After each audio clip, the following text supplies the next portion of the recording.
Steve here with Alloyed RPG. In this episode, we will be teaching you how to play the game in about 10 minutes.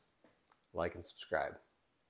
In a previous video, we went over how to create your character sheet. That only takes 5 minutes. So once you have that done, then we are on to how to actually play the game. Chapter 2 in the core rules tells us how to play the game. Of course, those core rules are free. You can find the link in the description on this YouTube channel. It will send you to a Dropbox for a free download, and you can start playing Alloyed RPG right away. This works with any other system, so if you really like a campaign from D&D 5e, for example, or Pathfinder, you can convert that to Alloyed RPG in about 10 minutes. It's that easy. Now, when we designed Alloyed RPG, we designed it kind of with our favorite format in mind, and that's one-shots. We absolutely love one-shots. They're great. They get people started super quick, and of course, if you want to do a longer campaign, you can string a bunch of one-shots together. But this is a fantastic platform for doing one-shots. Now, before we get going, we'll go through a few terms here. We'll go through all of them because most of you guys are familiar, but we put these in here for people that might be new to RPG or maybe coming back after a number of years. But we talk about the party. We like to have 4 to 6 people in the party. I'm going to skip this part for just a second. NPCs, the campaign, what it means to roll a natural 1 or a natural 20. And the biggest part of the terminology right here is the GM, the Game Master. As those of us on the design team like to say, the GM is there to serve the party, but the rules of Alloyed RPG are there to serve the GM. Our philosophy is that if you make things easier on the GM, everybody has a better time at the table. That's why we call Alloyed RPG a GM-centric game. It's not that we don't love the players, we absolutely do. But the best way to show that love is to make it easy on the GM so that everybody can just concentrate on playing the game.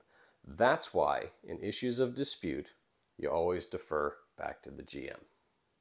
As with most games, Alloyed RPG takes place over turns and rounds. We do have a roll for initiative, but it's greatly simplified. That's thanks to some things we learned from ICRPG. So when you have an encounter, everyone at the table rolls a d20, including the GM. The highest number goes first, and then it just goes clockwise around the table. So super simple, just like board games in a way, and that way you don't have to keep track of weird, this guy goes out of order or whatever. So it's just highest number and then clockwise. During a turn, players can do one of 2 things. They can either move or take action. So it's very simple, move or take an action. Now this next part might be a little hard for some of you, depending on which platform you're coming from.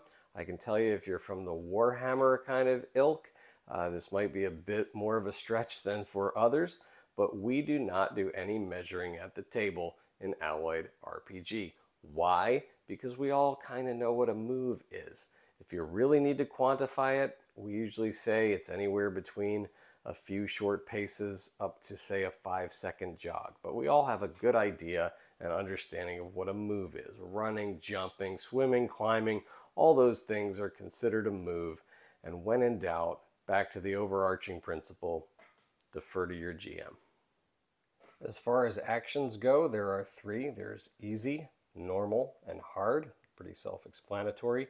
Easy actions are automatically successful. These are things like tying your shoe. You don't have to roll to see if you can do that, right? So that's just an easy action that you can take. A normal action is an action that's not certain, but the outcome is either just success or failure. And you can do that either by a target roll or a percentage roll. If you do a target, it's a d20 plus your stats. And what we mean by that, if it's something that requires body, for example, it'd be a d20 plus your body, in this case 0, or if it's some mental skill, it'd be the d20 plus your mind, spirit, etc. So that's what it means by plus stats. So that's a normal action. Things like jumping between rooftops or something like that would be a normal action, uncertain, but you either just say you did it, you didn't do it. And then finally, hard actions. Those are the big ones. They require the target roll or the percentage roll for the outcome to determine success or failure, but then you go ahead and follow it with a damage roll if it's successful. So attacking with a sword, using magic, those are examples of hard actions. Now, we'll get to this part later, but if you do a hard action and anytime you roll a natural 1 while doing a hard action, you have to consult the naturals list for the consequences. We'll get to that in another video.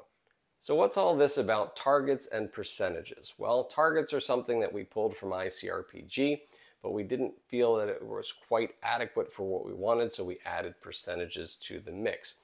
These are numbers that are assigned to different things, and they represent what you have to hit or how much effort something takes to hit or to be successful at. So in general, targets are something that we would assign in combat, something that you would fight. Whereas percentages tend to be more about tasks, what are your chances of doing something? Let me give you an example. So if you were fighting a bugbear, for example, I would give that in a target of, say, 12, okay? Which means you'd have to roll a d20 plus whatever modifiers. If you get a 12 or higher, it was a success. Some disposable thing like a skeleton warrior or something like that, maybe I'd give it a 3, okay? So same thing. Now, things that are fighting against you, so if that bugbear were attacking you, they always have to roll against a target of 10 plus your modifiers. So that's just across the board, just an easy number to remember, 10. As far as percentages go, that's what I really like. Now, percentages, again, they are chosen by the GM, and they take into account the whole situation. So let's say some barbarian wants to do some weird task or whatever, and you kind of assess the whole picture, what's going on in the scene, you assess the character's strengths and weaknesses, and you just say, you in this situation, I would give a 53% chance that you can pull it off, okay? That percentage is going to change per character because somebody who's out of shape trying to climb a ladder is going to have a whole lot less success than somebody who's like a ninja, right, that scales ladders and stuff all the time. So again, it's arbitrary at the discretion of the GM, but it's actually quite nice and quite freeing. Now, if you've never used percentages, most of us have these percentage dice and we almost never use them, but here's what they look like. And there's one that represents the 10s and the other that represents the 1s. So in this case, that's a 24, okay, a 20 and a 4.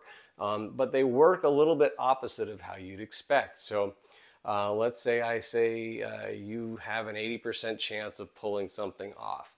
That means that you have to roll an 80 or lower in order to be successful. Otherwise, it would be reversed. Now, if I say you have a 20% chance, you have to roll a 20 or lower to make it that percent that you could pull it off. So again, it's very freeing at the table. It takes into account sort of the entire situation. It is different character to character. And once again, you defer back to the GM. Consequently, they do make a D100. I pull this out for the big finale kind of rolls, but just be warned, it takes about 20 seconds to stop rolling. However, it does build anticipation in the game during that roll for sure. So you've managed to hit the target. Great. Now what? Let's talk about damage. Alloyed RPG keeps damage super simple. There's only 4 kinds of damage. You have light, medium, heavy, and supreme. Light damage is dealt only using your natural brawn or brains without any additional gear. For that, you roll a d4. Then medium damage, that's dealt using basic gear. So let's say you have a wrench in your hand, that kind of thing. It's not necessarily a weapon, though anything can be used as a weapon in the right hands. But if you use a piece of regular gear to do damage, you roll a d6. That is considered medium damage. Then you have heavy. Heavy is when you use a weapon, okay? A non-magic weapon, because magic weapons, we'll talk about those in another video, but they have certain things that they actually do. But if you go ahead and wield a non-magic weapon that does heavy damage, that's a d10. Now, if you happen to roll a natural 20 on any hard action target roll, you also get supreme damage. This is a d12 in addition to whatever else you were doing, okay? So if you were using your bare hands, you'd roll a d4 plus the d12. If you were using basic gear, you'd do a d6 plus the d12. A weapon, non-magic weapon, you'd do a d10 plus the d12 damage. Damage, of course, gets subtracted off of a character's hit points, and this is the hit point track that we have. Pretty simple to use this, really. You can use anything for markers, so we have dice here, so let's just go ahead and do that. So let's say I've got 26 hit points, okay? So that's 26 hit points. So if I go ahead and I lose 3, let's say, then I'd be 1, 2, 3. So now I'm down to 23 hit points. When I drop all the way down on this track right here, then you just shift this over. And so these are 10 spots, and then these are singles. So it's a pretty simple mechanism to just whittle your way down on the hit points. And then at the end of each campaign or session, you just write what their actual hit points are. So in this case, he started with 14. And so as you level up or do whatever, that kind of thing, that's where you'd write that. Well, that's basically it. I just taught you how to play Alloyed RPG in less than 10 minutes, and it's literally that quick and easy to learn. There is a scenario at the end of Chapter 2 of the core rules that'll kind of put everything together for you. Again, those core rules are free. There is a link to the download in the description and this YouTube channel, so please go there, download it, and start playing Alloyed RPG right away. Again, please subscribe to this channel. We'll be doing videos on all the particulars as you get into the game. Thanks again for watching, and may your dice always roll with advantage.